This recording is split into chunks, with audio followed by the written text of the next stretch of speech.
Hi everyone, my name is Siobhan McKenna and I'm the Principal Teacher of Maths at St Ninians High School in Kirkintilloch in East Dunbartonshire.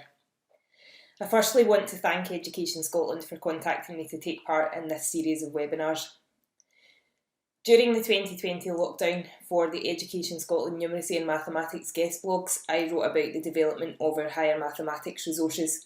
So today I'll speak a bit more about this and also about some of the resources my department has been using during this period of remote learning. So if you've not read the blog that I previously wrote and that I'm referring to, then a quick update is basically that I had spent some time during the first lockdown developing my latest set of higher notes. These included teaching slides as well as printed notes for pupils containing video links, and I wanted to use all of this with our pupils when we started the higher course remotely in April 2020.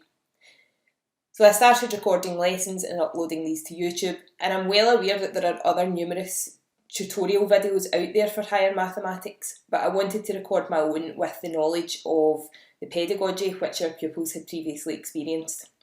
For example, we use the area model for expanding brackets and factorising, so naturally we embrace these methods when teaching polynomials in the higher course.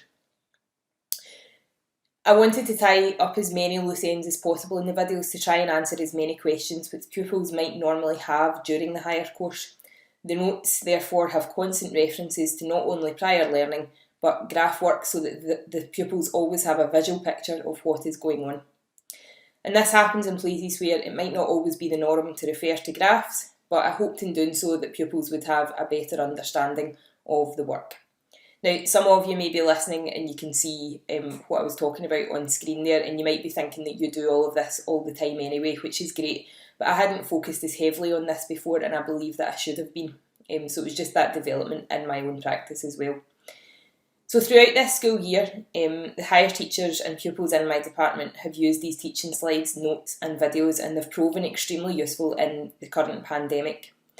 For pupils, the printed notes meant less time was being spent across the department copying down and more time being spent on experiencing maths in class with teacher support.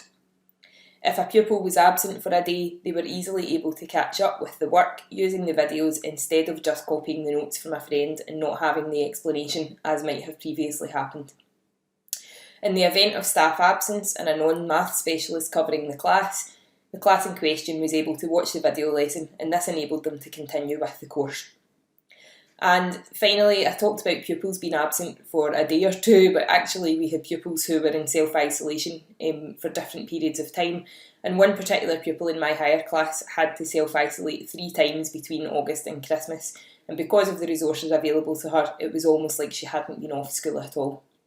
So the feedback from her was, so being in isolation away from my classmates and teacher was difficult, and I was already feeling down and very anxious about my exams, and the thought of having to do more work myself without any help and the thought of falling behind in my class was very worrying. Thankfully, I found the higher videos a great help. They were the appropriate length of time to keep me engaged and focused, and were also a great reference point for me as I could re-watch them until the lesson had sunk in. They certainly helped me, and I found them extremely useful and beneficial while I was in isolation, and they eased my nerves for returning to school. The second thing I said I would speak about today was some of the resources that my department has been using during this period of remote learning. We have looked as a department at the way in which we can formatively assess pupils' work without pupils having to keep taking photos of their jotters all the time. I had previously seen people speaking on Twitter about a Finnish website involving whiteboards, and I decided to investigate this further. So the department used the free version of this website for a few weeks before I decided to buy the subscription. And it really has been an invaluable resource during this period of remote learning. So if you haven't used it yet, I would strongly encourage you to investigate. It is an evolving resource, and there appears to be new elements being added on an ongoing basis. So pupils basically sign into your class and you can send them work to their whiteboards and then they write on top of this. So this all happens in real time. You can see exactly what they're writing, and if you choose to write on their boards, they can see that as well. Now, you might send them, for instance, multiple choice questions, or they could be working on an exercise from elsewhere and then putting their answers onto the whiteboard for you to see. For most classes, I've used multiple choice questions for starter questions while we wait on other pupils logging into the live lesson. If pupils are working through an exercise though, you can get them to send you their answers in real time, and you can mark as you get the answers through. Now, when working through an exercise in the physical classroom, I can't normally see 30 jotters at once. And I need to walk around and choose whose jotter I'll look at any given time. But on this website, I can actually see everyone's whiteboard at the same time, which is of course beneficial at the moment when we can't actually see pupils physically. As a teacher, you can give a quick reaction to the work that pupils are doing, or you can give individual feedback. This website also lets you see easily, firstly, who is engaging with the lesson, secondly, if who's engaging needs support, and thirdly, if those who are engaging, what pace they are working at, so you as a teacher then know when it's appropriate to move on in the lesson. In a sense, it's just like being in the classroom and going around the class marking jotters. You can type individual feedback to the pupils and also give verbal feedback via whichever platform you're using for remote learning. I feel like at the start of this period of working remotely, my own teaching was okay, but when we started using whiteboard.fi, it transformed what I was delivering to the pupils. So again, I'll emphasise it as a really invaluable resource.